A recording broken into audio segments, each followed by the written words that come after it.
coastline is breathtaking. And it's astonishing scenery like this that creates a yearning to live in a fabulous home by the sea. There's a magnetic attraction that seems to draw us to the ocean, and once you're under its spell, it's almost impossible to resist. Last summer I had a unique opportunity to explore some of Britain's best seaside homes.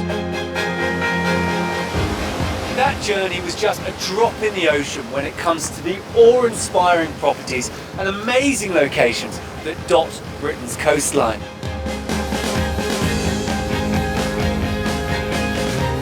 I'll discover how the elements help shape the architecture of our seaside towns. That's nice. Wow.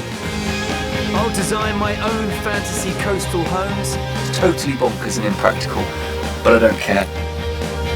And meet more people lucky enough to call our superb shoreline home. Very nice family house, and you've got it just right. This is wonderful, isn't it? Beautiful. It doesn't get much better, does it?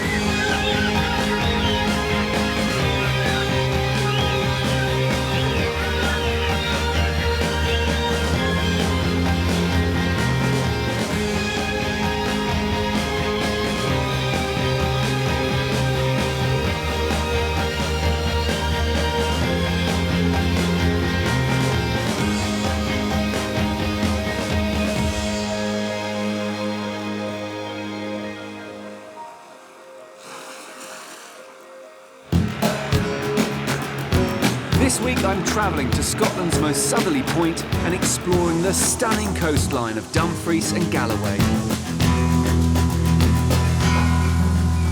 Here, wildflowers lead to extraordinary architecture. Historic farmsteads sit right on the shore. And coastal views come with added adrenaline.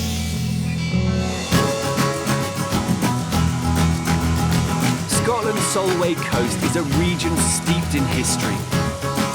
It's here Robert the Bruce fought bloody battles with the English, and its natural beauty inspired Robert Burns to write some of his greatest poems.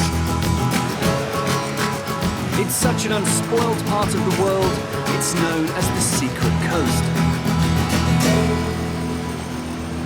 Located on Scotland's southwestern tip, there's more than 200 miles of amazing shoreline to explore along the Solway Firth. I love coming north of the border, and I've had some great holidays on the Scottish coast. But I have to admit, this is a part of the country I know very little about. My journey begins in the historic town of Kirkcudbright, at the heart of what some call the Scottish Riviera. Bringing me into harbour is a fishing boat that plies its trade in the local waters. Now, it might not have the glamour or weather of Nice and Cannes, but it does have a rich cultural history and a unique landscape that has given rise to some diverse and exciting seaside homes. That is why I'm here. The architecture here is a mix of colourful Georgian and Victorian townhouses and crumbling 16th century strongholds, such as McClellan Castle at the heart of the town. Fortresses like this were built for more than just defence though. The architectural style was cutting edge for the age, with local lairds competing to build the best house on the block. People still strive to own properties that are the height of fashion. There's a perfect example along the coastal path 15 miles east from Kirkcudbright.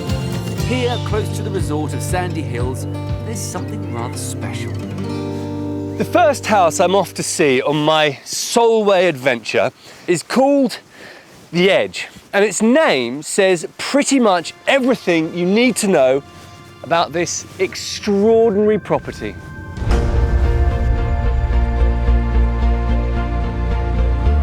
Teetering on the brink of a lofty 425-million-year-old rock face, edge is a glistening vision in silver and glass.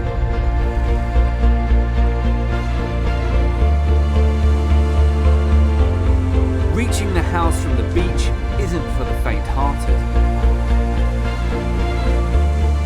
nor the unfit. Because it sits perched right on the edge, precariously 100 foot up on a huge cliff overlooking the Solway Firth.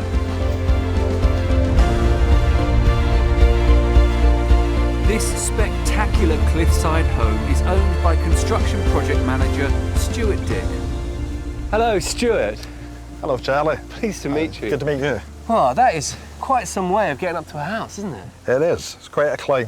So what was it? I mean, this is a very sort of stupid question in many ways, but what was it about this house that captured your imagination?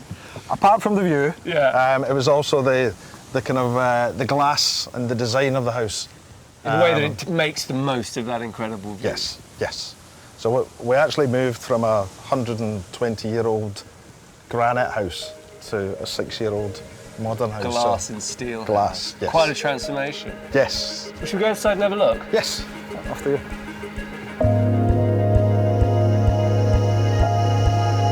The whole downstairs space in this stylish house exudes an air of relaxed refinement.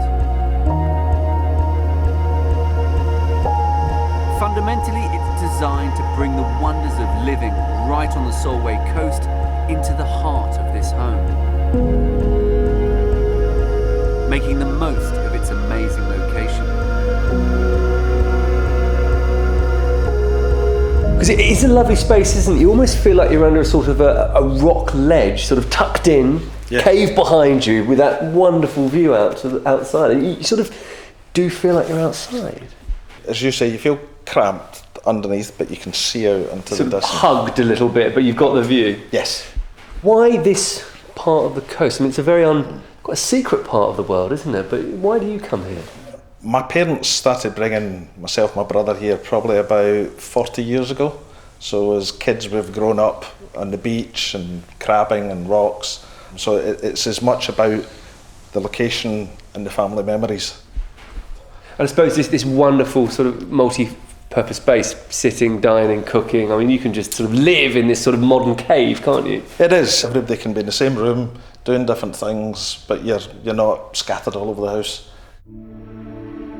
This is a house packed with environmentally friendly cutting-edge features too.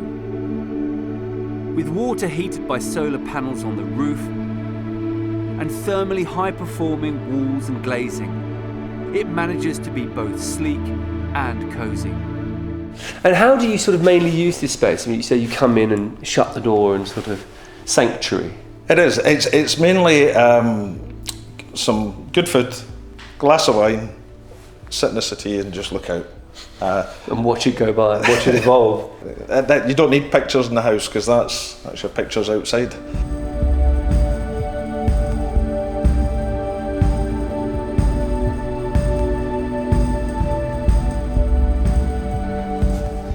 So I like the way that you've got the huge roof lights that just bring that light right into the heart of the plan.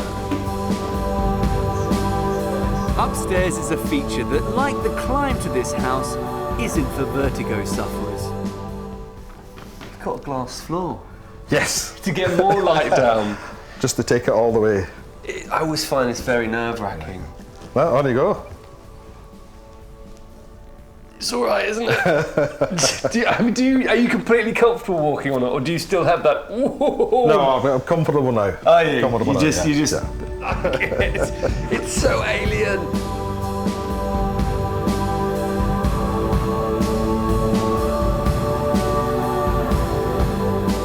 There's nothing showy about the 5 simply furnished bedrooms. Even the master suite is uncluttered and understated. Oh, lovely bathroom and a great view from the bedroom. That's nice the way that it's sat absolutely central to that lovely big vista. window. Yeah. That's really good. And this slot window and the way that you kind of engage with the canopy, so you kind of get the sense of where you are, because you might be floating if you look. Yes.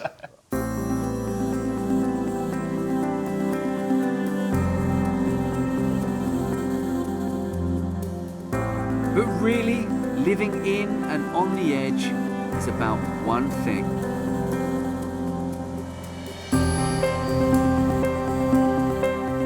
The thing about this place that I find amazing is the view. I think it is so unusual, and the way it comes from these amazing cliffs and these trees coming down the cliffs to this wonderful marsh. You've got the kind of best of both worlds, haven't you? It is, and also it's peaceful. There's not very many people around. So I suppose this is almost like your private beach down here. Almost. I'm sure that wasn't in the title deeds when I bought it. But it's not an easy. It's not easy to get down to, is it? No, not at all. Quite a climb. It's not easy to get up from either, as I found. What I love about this design is it doesn't try and compete with that view. Yeah. How do you compete with nature? Well, you're always going to come off second best against that, aren't you? Yes. And I think the house has got that balance just right. I think you're very lucky. I can Thank see why you. you fell in love with it. No, I think I'm lucky as well. From this marvellous modern home, the next part of my Solway sojourn takes me back in time to meet the couple who are the new lairds of a remarkable restored tower house. What on earth gave you the confidence to take on something like that? Fools rush in where angels fear to tread, I think. And I find a curvaceous home that's an architectural beacon shining on the shore. The initial shape was sketched out that afternoon. Did you have 3 cups of tea sat on a table somewhere? Just wait a second, I got it.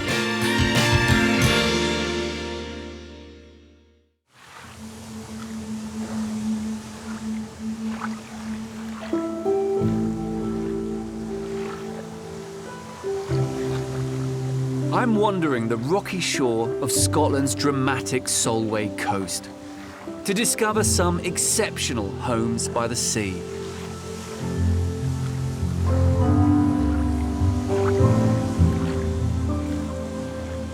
It's a place of rocky inlets and secret coves. And overlooking this magnificent shoreline are once imposing tower houses. There are dozens of these structures dotted around Dumfries and Galloway, tall, fortified farmsteads built for both dwelling and defence. Now this part of the coast is littered with ruined tower houses like this wonderful example here at Cardoness. But who in their right mind would take on one of these to restore it and convert it into a 21st century family home? Well, I'm on my way to find out.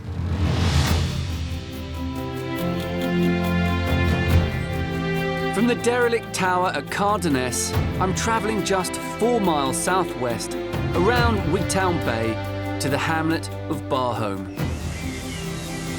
Where once on this shoreline stood a wreck, there's now a relic, reborn and rebuilt in all its original glory.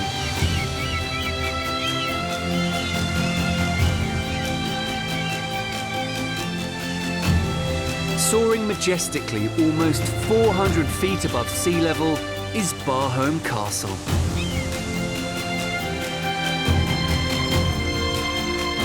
The brave hearts prepared to restore this 15th century home were John and Janet Brennan.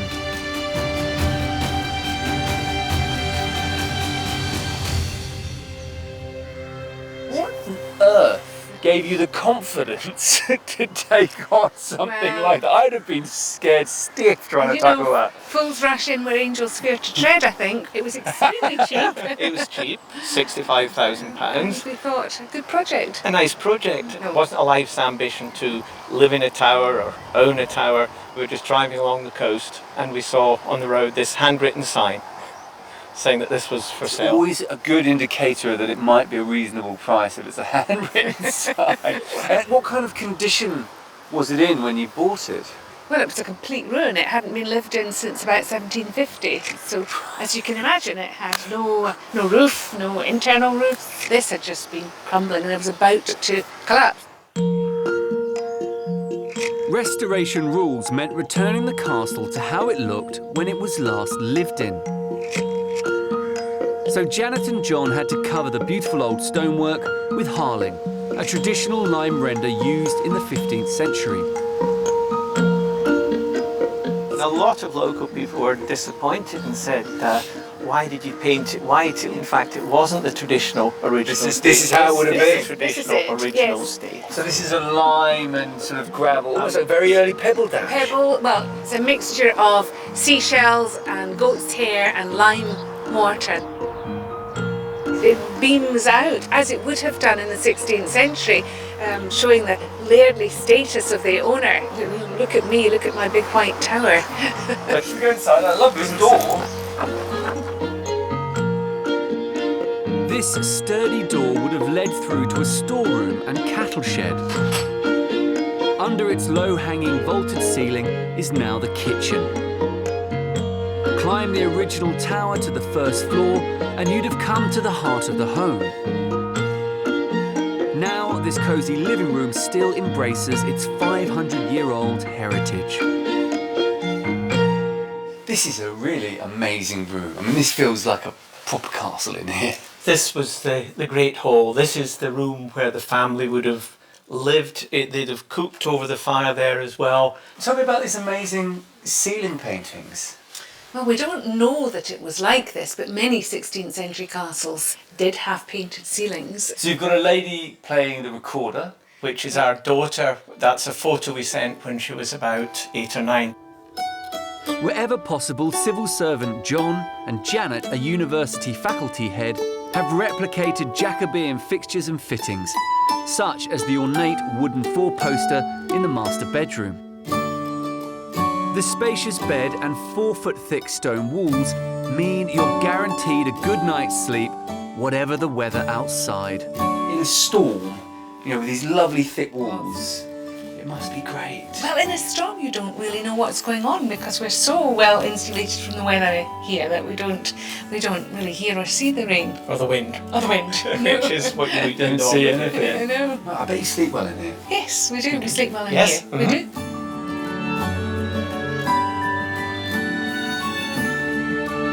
After a restful night, what better way to wake up than by heading up the spiral stair to the very top of the tower?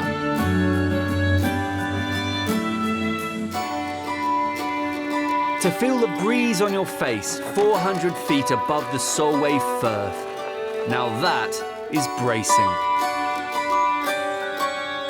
This is the highest point of the house. This is the parapet, and we're looking more or less south to the Isle of Man down here. So you've got lovely views of the sea over to the Machars of Wigtonshire, down to the Isle of Man. Machars of the Wigtonshire. Machars of Wigtonshire. Wow, which is the piece of That's a land great over there. sounding Yes. thing. Well, even though it is summer, I think we should go down and get the fire on, don't you? I think we should. Because it's really not that warm. I'm thoroughly impressed with what Janet and John have achieved here, as well as their patience and resilience. This labour of love took them more than 6 years and cost them over £850,000.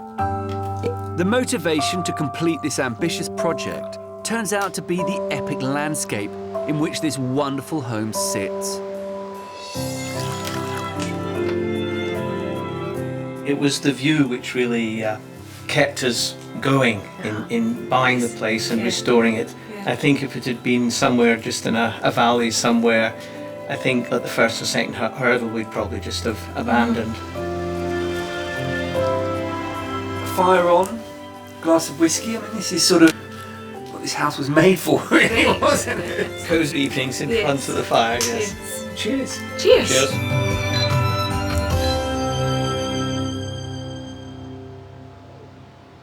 If the calming waters of the Solway are calling to you, then there are plenty of opportunities to buy a coastal property here.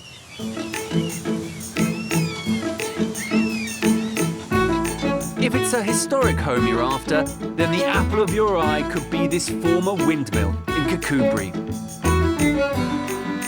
They made cider here in the 18th century, but you'll be pressed to get this one-bedroom home for under £160,000. Need more bedrooms? Then just round the corner, this guest house might fit the bill. This Georgian terrace has 5 bedrooms, and checking in here will cost you just under £500,000. Breakfast not included. And finally, if it's contemporary living you crave, then take the lavender-lined path to this 5-bedroom home near Rockcliffe. The ground floor's open plan, while the double-height lounge window embraces views out to Rough Island. The cost, a smooth £600,000.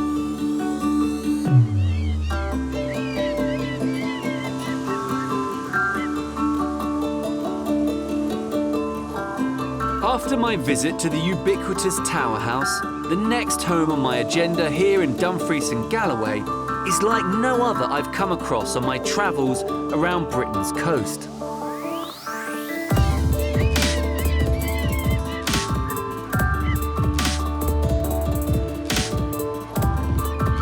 Standing on the shore of the Dee estuary amongst colourful wildflowers is this stark architectural statement. Its cylindrical design earning it the nickname locally of the paint pots. This extraordinary home was built by Leslie Smith and her late husband, Mike.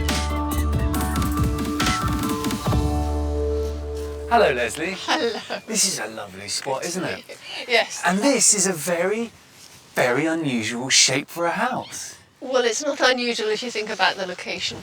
Think lighthouses, you're already thinking... Martello towers, round defensive shapes. towers. Yes, yes. So the round white form was sort of almost dictated by the site. Then you multiply it by 3. Then you multiply and you get a bit carried And away. you cut off the top. Leslie's a former professor of Russian studies, and there's a strong Soviet influence behind this home's design. We were in Moscow and we had seen the famous round house built by the Russian architect Konstantin Melnikov in 1929. Which I studied as an undergraduate, which is a pair of Interlocking. superimposed drums, isn't it? Interlocking cylinders. Yes. And we said, that looks very interesting.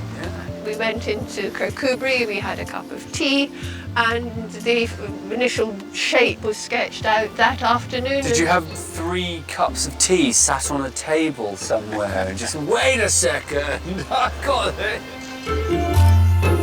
From teacups to completion, it took 6 years to build this arresting home.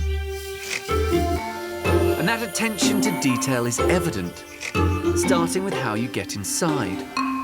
I love this wonderful bridge over to the... It's a bit like a gangplank, isn't it? Yes, yes, yes. It's like an ocean-going liner where you live on the upper deck and you have your cabins below. Which seems very suitable for a seaside location. Yes, yes. It is a seaside house. We should go and look inside. Yes. I want to go over this bridge. It really makes you feel like you're going on a journey. Yes. You know, I always think there's quite a nice story to travelling a bridge into a house. But if I was enthralled by the architecture of this home's exterior, what I discover behind its front door is equally as impressive. Look at that. That is stunning. And I visit the farming family whose Juliet balcony leads out to jaw-dropping views. Here we are, the wilds of rural Scotland.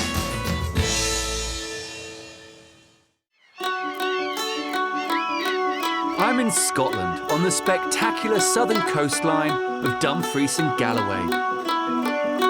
So far, I've visited a sparkling palace of glass perched on a cliff's edge, and a magnificently restored tower house that soars above the Solway Firth. Now I'm near Kirkcudbright at a tremendous contemporary coastal home owned by Leslie Smith. From the rear, this home appears to be made up of 3 separate towers. Look at that. That is stunning. But inside, a pair of this tube-like trio actually come together to provide a seamless central living space.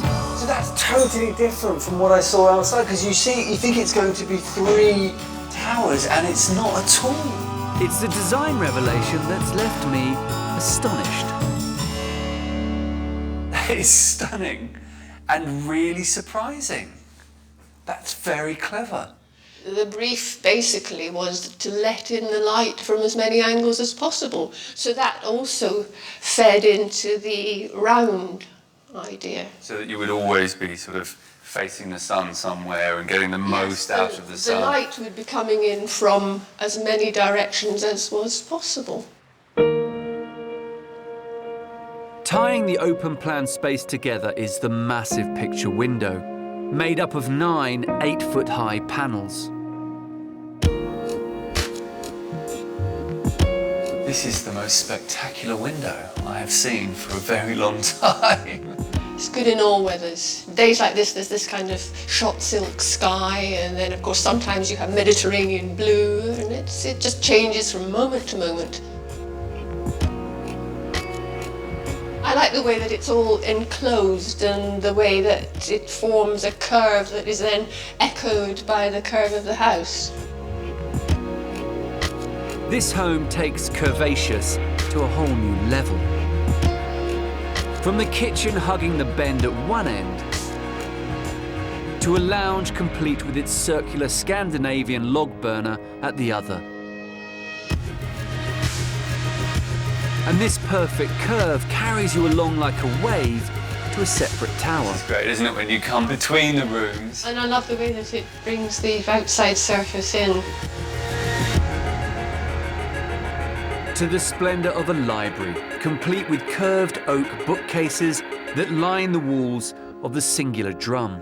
Look at this. Yes, a lot of people come in here and say, you know, I think this is my favourite room in the whole house. It's a lovely room. That is an amazing room.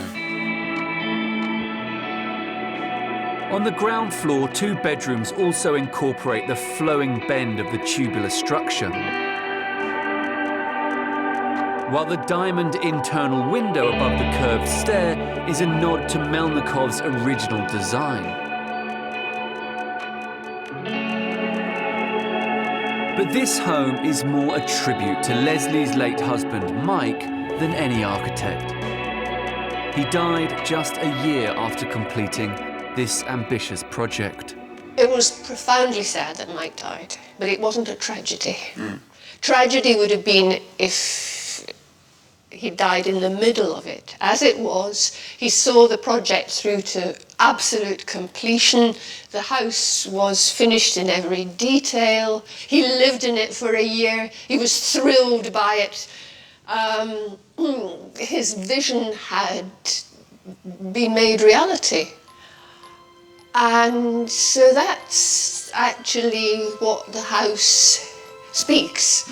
Everything about it speaks about the fun we had building it. No, I mean, it's just a lovely, lovely place to live.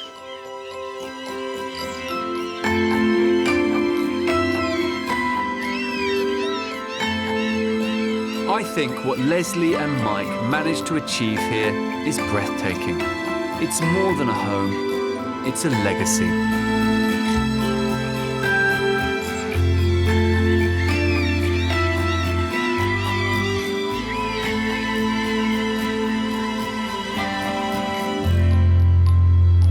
From Leslie's wonderful house inspired by Eastern Europe, I'm now heading west for my next home. 14 miles west to be precise, to the village of Laggan, which lies at the southern tip of Fleet Bay. I'm here to meet a couple whose ancestral links and the magnetic pull of the Solway lured them back to this area. The McConkeys have owned land and farmed here for generations.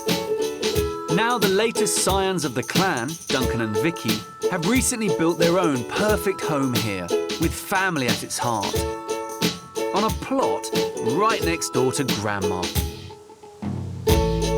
This is a really beautiful spot, isn't it? Yeah. Scotland's southern coast. This is Fleet Bay, and our family have been in this bay for 105 years. So 105 years. Where have they been? My parents are within a mile, my grandmother's within a mile, my brother's within a mile, my uncle's within a mile. It's good. It's nice to have, you know, family on the doorstep. I grew up on a farm with my grandmother nearby, and I used to just wander over and get biscuits. I bet they just can wander around and get They like, do. They quite often will shout over the hedge to Granny, Yeah. and we come for pancakes and juice, don't you? We looked at plots and we felt that this one was the best, really. And my draw to the sea, you know, I've been next to the sea all my life, so when I'm not next to the sea, it feels I'm missing it. So the opportunity to come home and build a lifestyle in the country was awesome. With its slate roof, twin gables and whitewashed walls, the house references the traditional Scottish croft. Inside, the farmhouse theme continues, with a cosy lounge that makes the most of the sea views. The home's called Laggan Behind, a very specific reference to Grandma's input into this project. When we discussed building the house here with Granny said, "It has to be behind my house, dear." It has to be behind my house. She said it with a smile. I went, "That's fine, Granny." Whatever you say. So because we're in the area of Laggan, we called our house Laggan Behind. There we go. So it fitted perfectly with Granny's requirements. Yes. Duncan and Vicky have used exposed timber floors and pine panelling to create an interior that contrasts the occasionally lowering Scottish skies outside. I think we've really tried to create a country warmth. So there's the warm tones in the wood and a splash of red in the kitchen.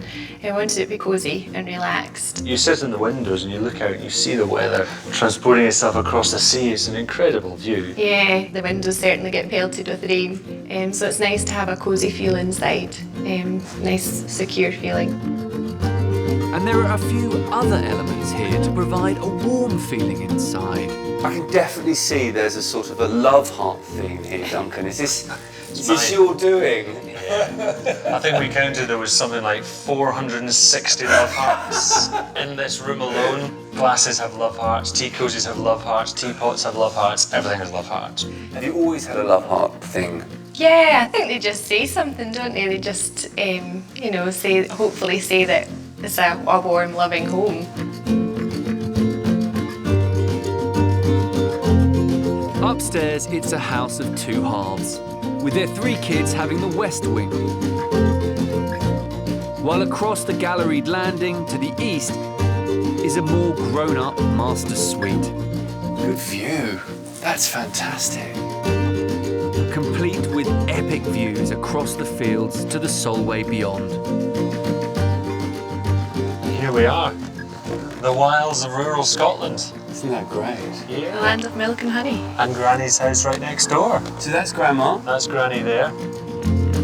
I've heard so much about Granny Margaret, I'm keen to meet up with the sprightly 96-year-old round at her place. You've been very lucky to spend your whole life, 96 years, living by the sea up here. Oh yes, I have, but I'm well aware of it. Keeps me young. Well, given how you're carrying on, I think it probably keeps you alive. Well, there's no doubt about that. There's been plenty of changes on the farm since Margaret's childhood, especially how they use the land. With traditional agriculture declining, the family business is now bolstered by a thriving outdoor activity centre. And with Duncan in charge, Gran has proved she's game to move with the times. She went gliding over the fields. And the view was fantastic. It's good, isn't it? It was absolutely fantastic. I was as high as a kite for the rest of the day. Right, yeah. You haven't had a go? No, and I don't think I've really got the option of chickening out now. You're going to do it. I'm going to have to do it. Oh, I think you'll love it. If you've done it, I think did I'm going to it. have to do it. I'm not a man to go back on my word, especially not to Granny Margaret. But it's fair to say I'm heading towards my fate with a certain amount of trepidation. Right, so it's pretty high, isn't it? Yeah.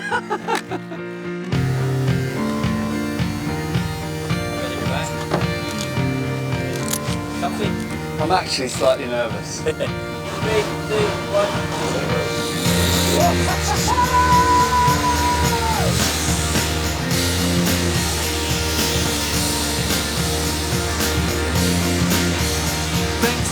mile-long zip wire, this has to be one of the most thrilling sea views I've ever experienced.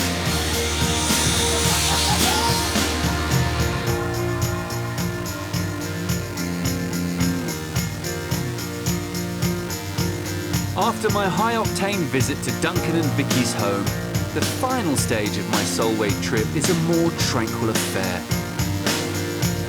Just along the coast, I discover an isolated stretch of shore where I'd love to design my own beachfront home. I think just up here on this headland would be an incredible place for a house. And visit an arts and crafts villa built right on the water's edge. We really are lucky. You are very lucky. It's wonderful, isn't it?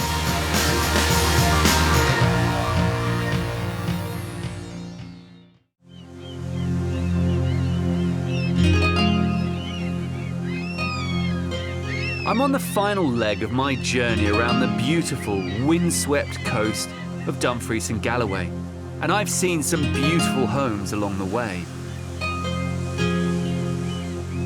But if I was given the absolute freedom to build my dream home, it would be right on the rocky shoreline here at Moss Yard, looking directly out onto the Irish Sea.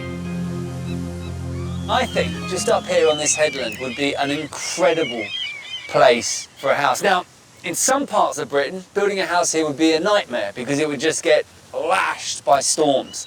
But it is slightly protected up here, so I think you could put something over there and it would be lovely. There's been a few things that have really caught my eye, and one of them is the tower houses. Now, the classic Scottish defensive house. So what I was thinking is something like a Scottish tower house, sort of sitting out on that hillside. And it would have to be a home very much at one with the elements.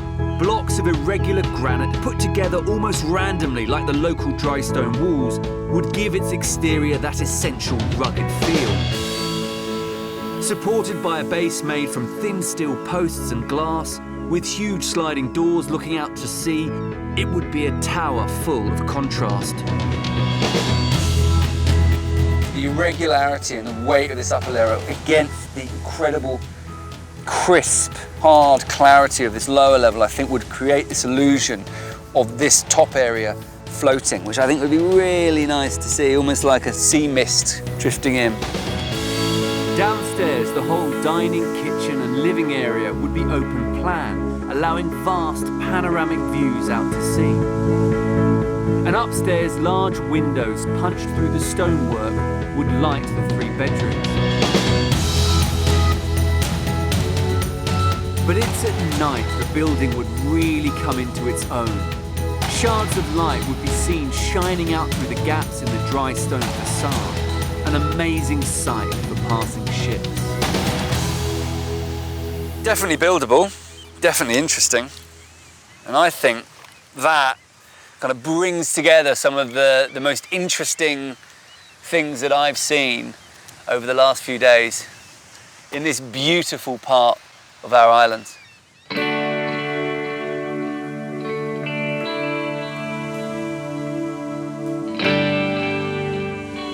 My trip around the secret coast is almost at an end. And it's fitting that a deserted beach and secluded home is my last point of call. Situated at the point where the River Nith, after its journey down from Dumfries, meets the Irish Sea, is Arbigland. There's a tranquility here that's hard to match, and that can certainly make it a tough place to leave once you've got yourself settled.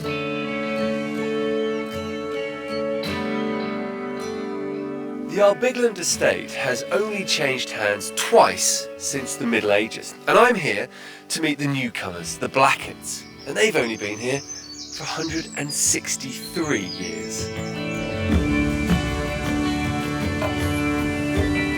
But if you lived in a home like this, would you be in a rush to move?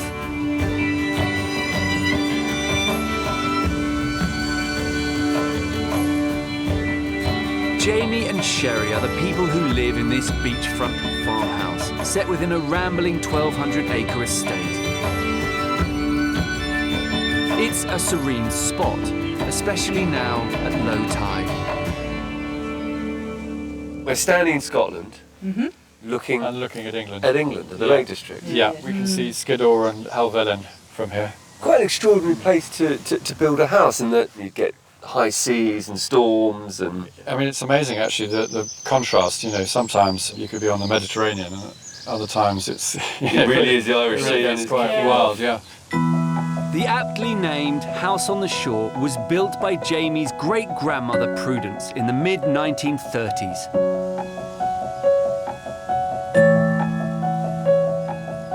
Constructed from rubble stone of derelict cottages found on the estate, it's in the arts and crafts tradition.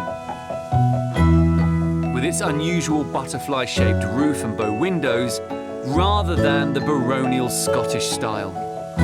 Built in 1936. 1936. Yeah, so it's one of the last of the sort of arts and crafts type houses to be built. Yeah, with the bow window and that. I think she must have been quite a perfectionist. Prudence's attention to detail is also evident in the landscaping of this vibrant coastal garden. You've got hibiscus and arbutus and things growing on the house. And that's a grandiflora. Magnolia grandiflora there. And then right behind us on this bank here we've got red squirrels and all the sort of woodland and garden birds. So it's amazing. Yeah, the No, wildlife we're really is... blessed. We really are lucky. She's fabulous. You are very Yeah. lucky. It's wonderful, isn't it? Should we go look inside? Yeah, let's. Retired Army Major Jamie was brought up in the estate's grand house, but the cost of running the country pile meant it was eventually sold off 15 years ago. The Blacketts kept hold of this so-called small house though, with its 10 bedrooms and 7 bathrooms. And Jamie and Sherry took up residence 6 years ago to maintain the family legacy. So this is the lady who built the house? Yeah, this is my great-grandmother. She didn't look like that when I knew her, obviously. It's very glamorous there. Yes, she was. And she had great vision, and she was passionate about design, and she carried on sort of tweaking it really for the rest of her life. We can see this like little splashes of style, like lovely doors, lovely sort of door handles. Yeah, matching wonderful little door handles and these rope detail. rope banisters. And what's interesting, I think, about this period is that they started becoming modern in many ways in their relationship to outside, and you get French doors appearing, because the older houses have no way of connecting outside. No, definitely. It was definitely designed for the outside world to come in. With 4 gable ends, over 40 windows and numerous French doors, this home makes the most of any light. And the sheer vastness of the seascape, together with the glorious flora and fauna at the back, means there's a wonderful view from every single window. Well, it is amazing when you look out and it's just got this wall of vegetation. You know, you don't see sky, you just see birds, flowers, vegetation, and then the other way, just sea. Yeah. So you've got this lovely kind of counterpoint. Yes. Very nice, beautiful. Zimbabwean-born Sherry completely embraces the isolation and seclusion that this home provides. It's my treat, my greenhouse, and growing things in here. It's a real joy, you know, to plant something and see it come up and be able to enjoy it. So, I really do appreciate that, actually. It's lovely. I think this is almost a healing place. I mean, it's got a great heart to it. It's so calming. I could become a total hermit and just, you'd see me wandering up and down the beach. Probably, you think, God, that woman's gone mad.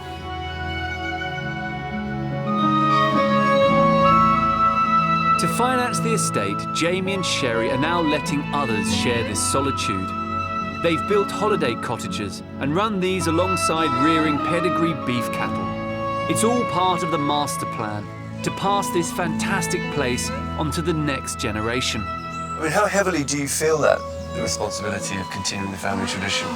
I think it's important not to make it feel like a burden, really. And I think I think it's important to sort of cherish the the tradition and the past and all this bit, but you've got to really live in the present and look to the future.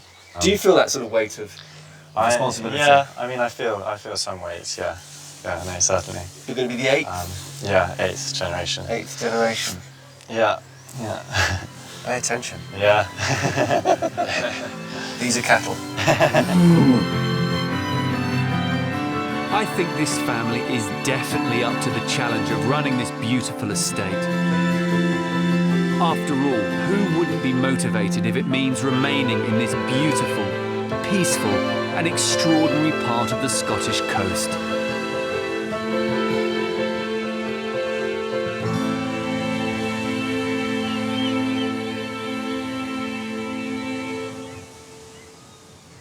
Dumfries and Galloway is something of a secret coast. People don't know about it, and they should, because it's beautiful and the landscape is really unique. It has vast expanses of sand and mud, and at other times you get these wonderful big forests coming down to kiss the sea. The people here are incredibly friendly, laid back. There's an easiness to the place which I've really enjoyed. It's not so much like stepping back in time, but stepping sideways. Next time I head to Essex, where military barracks become homes for the wealthiest top brass. Quaint cabins straddle the shoreline. That's a pretty epic view, isn't it? And boring bungalows are lifted to new heights.